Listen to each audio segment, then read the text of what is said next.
Daniel et ses trois compagnons représentent l'instrument du témoignage au début du temps des nations. En gros, 2500 ans. Le songe de Nebuchadnezzar à ce moment est l'occasion d'une révélation exceptionnelle concernant la suite des événements pendant ce temps des nations. Il faut observer à ce propos que le début d'une économie est toujours marqué par une lumière spéciale et que cette même lumière réapparaît à la fin de l'économie.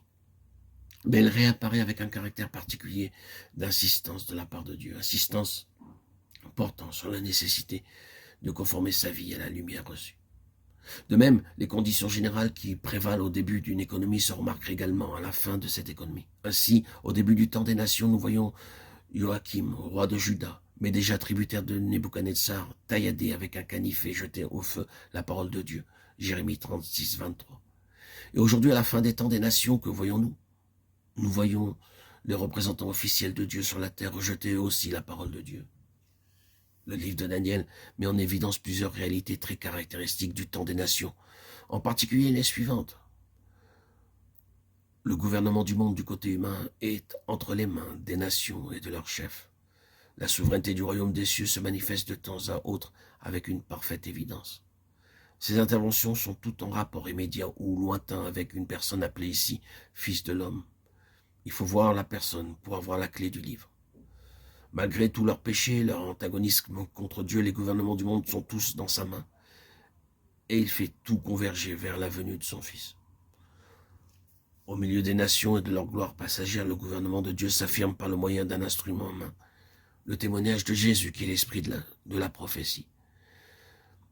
Cet instrument est l'objet d'une activité intense, tant de la part du ciel que de la part de l'enfer. Moralement, c'est lui qui règne. Il y a deux choses qui expliquent les effets déterminants du témoignage de Daniel. La première, c'est l'attitude qu'il prend d'emblée vis-à-vis de la table du roi. Daniel 1,8. Daniel résolut de ne pas se souiller. Non pas que ce vin ou ces mets eussent quoi que ce soit de mauvais en eux-mêmes.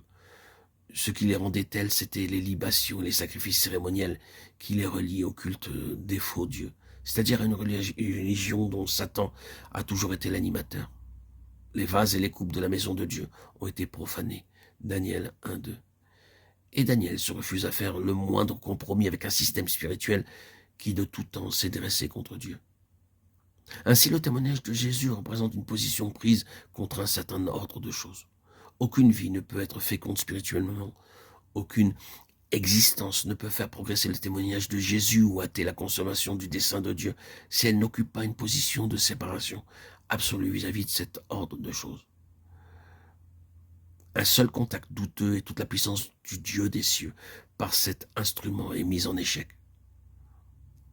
Si nous conservons un lien quelconque avec le monde, si nous n'obéissons pas explicitement quand Dieu met son doigt sur quelque chose qui lui déplaît dans notre vie, nous jetons un pont entre le royaume de la lumière et le royaume des ténèbres.